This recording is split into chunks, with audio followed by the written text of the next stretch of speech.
How's it going, everyone? My name is George, and this is my review on Godzilla vs. Kong. We finally get to see the two titans fight one another.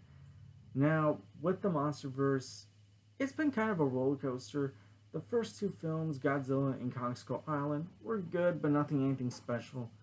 Godzilla King of the Monsters was wasted potential. It had some cool action, but ultimately it was a messy film.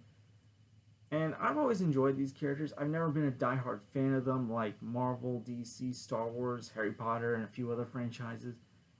But I've enjoyed them when they've been on film, especially the King Kong film directed by Peter Jackson back in 2005. Even though that was way too long of a King Kong movie, I don't think it should have been 3 hours, but that's a different story for another time. I still enjoyed it. Now, this film is the shortest of the MonsterVerse franchise, and I think they make pretty good use of that time. They get down to the Godzilla and King Kong story. While you wish it was longer to see more Godzilla versus King Kong action, at the same time, at least they're not putting more time in there and wasting it on human characters that we don't care about. It feels like they're still trying to figure out the human characters in these films. On one hand, the human characters tied to the King Kong story, they work a lot better. You have this little girl that knows how to communicate with King Kong, that provides some very emotional depth, especially to King Kong. On the other hand, you have these characters that are tied to Godzilla, a couple of them that were from Godzilla King of the Monsters, and it's like you feel like these characters don't need to be in the film. They add a couple of new characters in the Godzilla story arc to provide some humor, and you get a couple of chuckles, but they don't really add anything to the story, and eventually you're like, do we really need these characters in the film? So this franchise is still trying to figure out human characters. And the monsters are great. The monsters can do a lot of action, they destroy stuff, and they actually fight a lot more than I thought they would. You would expect that in this film that they wouldn't fight as much, but there's actually a few rounds where they fight. And each one wins a round before eventually someone comes out on top. I'm not going to say who won. I'm not going to say who won which round, but it wasn't completely one-sided. Each monster had a time to shine.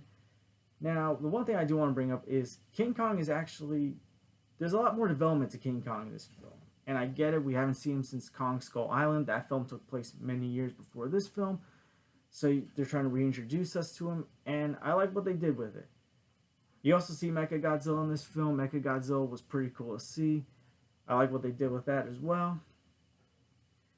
And the special effects are once again great. These films do have great special effects. And the thing I just appreciate is even though this is the shortest of the MonsterVerse film, they actually have Godzilla and King Kong in this film a lot more than I thought they would.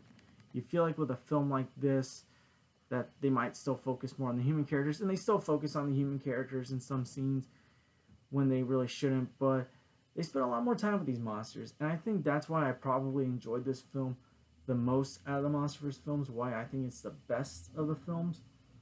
All in all, while it still has some of the faults from the previous films, this was the best of the MonsterVerse. I think if this is the end of the MonsterVerse, they ended it on a high note. Now, they do leave the door open where they could continue more films, but it felt like also closure, because the previous films felt like they were building up to this one film. And there's no films from the MonsterVerse on the current schedule as of right now. So if this is the end, I think they ended it on a high note. Because, like I said, this is the best of the franchise. And all in all, I had a good time with this film. It was a pleasant surprise.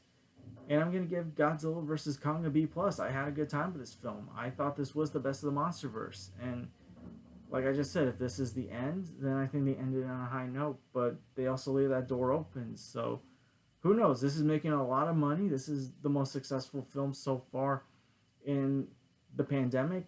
I know a lot of box office numbers have gone down since the pandemic, but Godzilla vs. Kong has been the most successful film since the pandemic. So maybe they'll do more films. I guess they're just going to have to wait and see, because I think there's also some contract expirations that were happening. So they got to renew those if that's the case. Anyways, thank you guys so much for watching my review on Godzilla vs. Kong.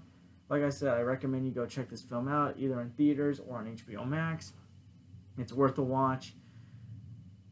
And as far as videos go, I do want to do a video on Spider-Man No Way Home sometime soon.